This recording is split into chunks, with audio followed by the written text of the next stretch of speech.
Adalah ibu mencabut surat damai dan disebut tidak membaca isi surat sama sekali.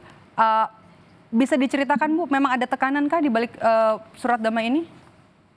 Ya, kemarin tuh tidak ada yang menekan dan tidak ada yang memaksa saya.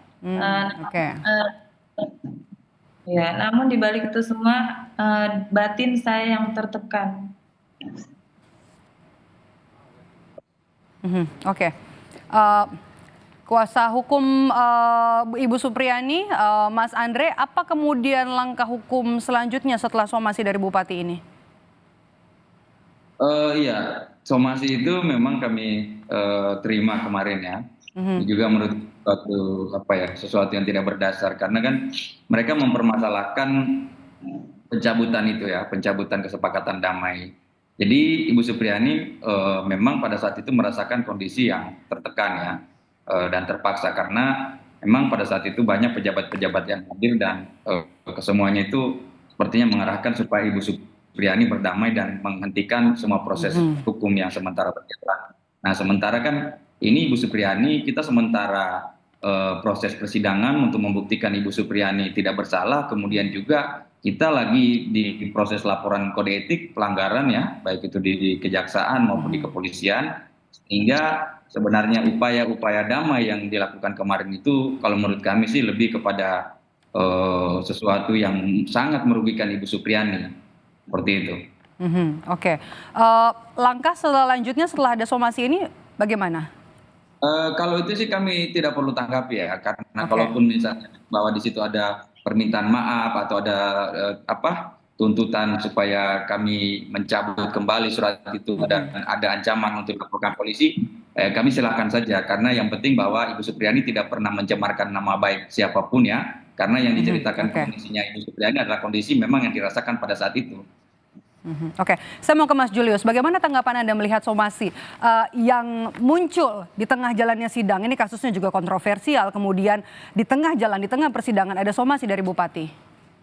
Ya, pertama itu jelas membuktikan bahwa kasus Ibu Supriyani ini menggambarkan adanya ketimpangan ya antara mereka yang berkuasa, kekuasaan dan rakyat biasa begitu ya. Jadi sejak awal bagaimana pelapornya adalah dari pihak kepolisian, lalu prosesnya begitu cepat sampai kepada persidangan dibantu oleh jaksa dan tidak diusahakan untuk dihentikan oleh jaksa maupun hakim, itu sudah menunjukkan betapa timpangnya relasi antara kekuasaan dan rakyatnya. Itu yang pertama ya. Yang kedua adalah tadi saya mau merespon meskipun Ibu Supriyani mengatakan tidak ada satupun yang menekan secara personal, tidak ada satupun yang mengintimidasi, tapi gambaran itu hadir ya, seperti poin pertama yang saya jelaskan ketika dalam pertemuan itu dihadiri pihak-pihak kekuasaan gitu ya, struktur negara di situ, lalu ada Ibu Supriyani seorang warga negara biasa mungkin dengan pendampingnya dan isinya adalah untuk mencapai satu kesepakatan. Bagaimana bisa mencapai kesepakatan dalam satu posisi yang timpang, ini saja sudah tidak rasional. Jadi saya pikir sekali lagi somasi yang dilayangkan oleh institusi, ingat ya, somasi itu institusi bukan dari personal, karena dari biro yang turun Pemerintah daerah, oke. Betul, menggunakan kekuasaan pemerintahan daerah. Itu sudah menjadi bukti kali kedua bahwa dalam kasus Supriyani, ketimpangan struktural antara rakyat biasa dengan negara yang kemudian menunggangi proses hukum itu kental sekali. Jadi saya pikir saya mengatakan bahwa ini bukan lagi kita bicara bagaimana perdamaiannya, bagaimana proses sidangnya. Kalau tadi Bung Andre mengatakan kita jalani persidangan, betul itu secara normatif. Tapi ketika ketimpangan struktural ini telah menunggangi proses hukum, saya pikir dengan segala cara apapun kekuasaan tertinggi presiden harus mengatakan proses hukum harus dihentikan. Atas nama apa? Atas nama kesetaraan dan atas nama perlindungan terhadap guru dan juga perempuan. Oke, tapi Anda melihat dari awal kasus ini memang layak naik ke pengadilan? Kalau menurut saya jelas tidak. Pertama begini, saya mau lihat begini. Dalam kasus-kasus yang sifatnya dugaan kekerasan antara guru dan juga kepada murid, yang pertama kali dikedepankan itu tidak boleh keterangan. gitu ya. Karena keterangan dari saksi, keterangan dari para pihak yang terlibat itu dapat dipengaruhi oleh faktor apapun.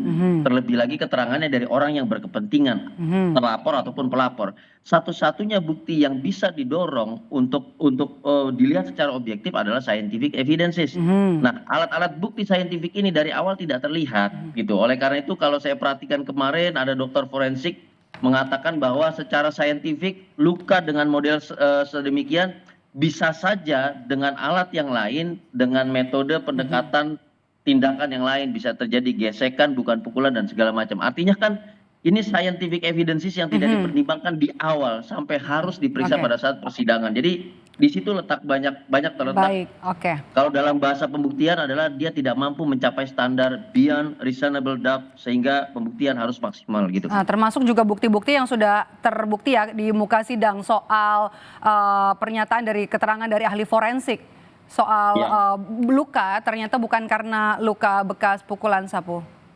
Betul